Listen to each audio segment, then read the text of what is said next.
5 seconds.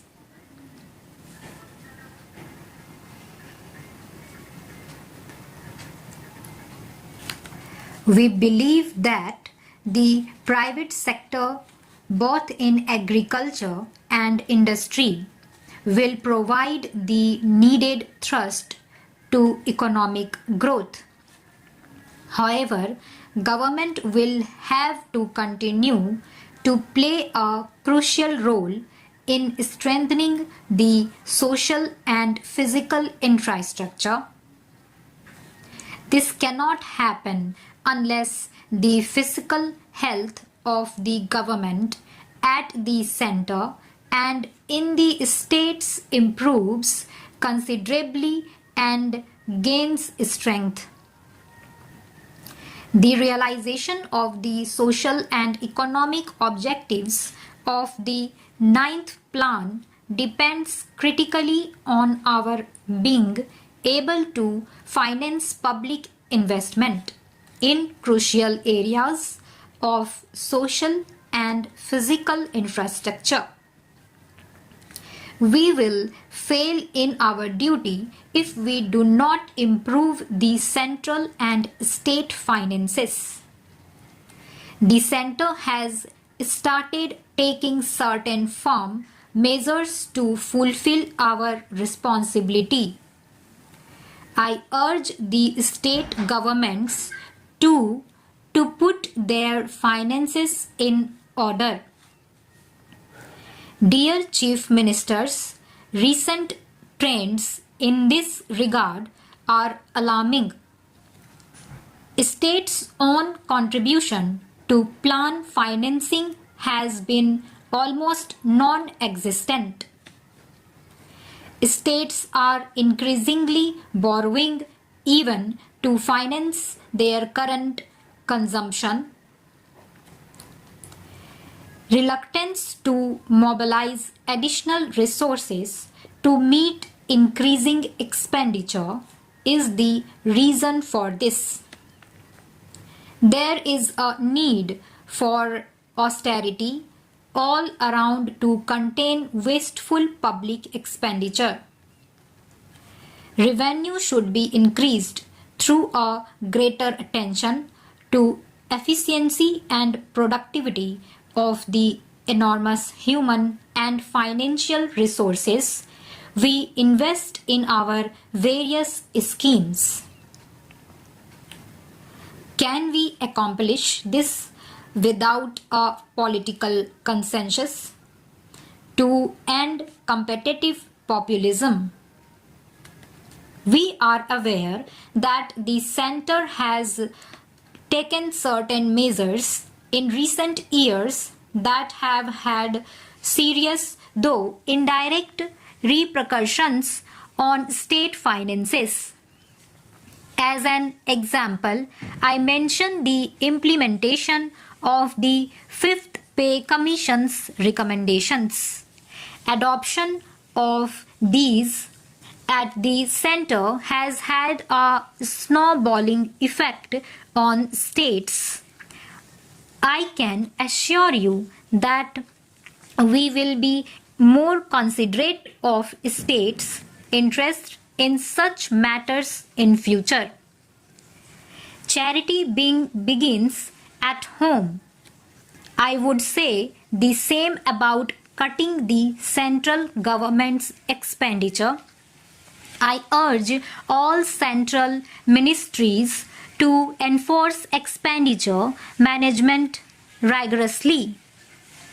Why should we not have more essential expenditure in the social sector? Today, there is both a need and scope to raise resources through levying reasonable electricity tariffs and irrigation charges. Untargeted and unintended subsidies often lead to distortions in resource allocation, besides failing to benefit the really poor. Reforms in the power sector, which we have been overdue must be quickly implemented by states. That will lead to better financial annotations of the power sector, which underserves financial freedom for the time being. We should also address the problem of implicit subsidies. For instance, take the subsidies for higher education. It is not paradoxical that even rich students pay college fees that in some states are less than what they spend on cold drinks. No government can afford to provide costly services free of cost universally. They must levy reasonable user charges wherever possible, particularly for non-merit goods and services. What is required is a change in the mindset in the fixed, inherited nations about subsidized public services. We should not be prisoners of the past. Subsidized services should be restricted to only those who cannot afford to pay. There is tax competition among states to attract private investments. Such policies are harmful as states have lost tax revenue without much influencing investment decisions. This must stop. Better infrastructure, faster decision making, and investor friendly environment are more important in the decision making of the investor community. A practice that is pushing states towards fiscal crisis is the ready extension of guarantees to the borrowings of state level public enterprises. These guarantees may devolve on state governments as the financial health of many such enterprises is not sound. This practice will hurt states' credibility and adversely influence their credit ratings. Regional disparities are of concern both across and within states. Even some of the faster growing states have pockets that have lagged behind. We should exchange notes on lessons of such unbalanced development. Faster and widespread development is the medicine for many of the ills of our economy, polity, and society.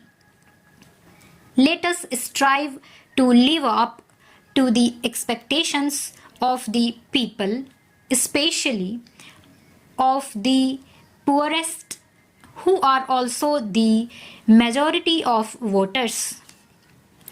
Modern communications and media have raised people's expectations.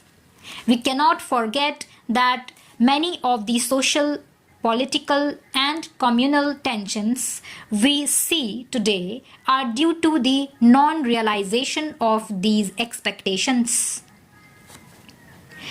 The 73rd and 74th Amendments to our Constitution 5 years ago provide for a third tier of government.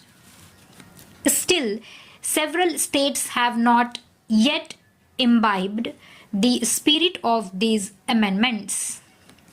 There is an urgent need for genuine devolution of political, administrative, and financial powers to the Panchayati Raj institutions. If democracy works at the national and state level, It will surely work at the village level also. Rather, democracy at the national and state levels will only be enriched by extending it to the grassroots. All of us cherish peaceful and orderly progress. Good governance is essential for this. The rule of law is a prerequisite for good governance.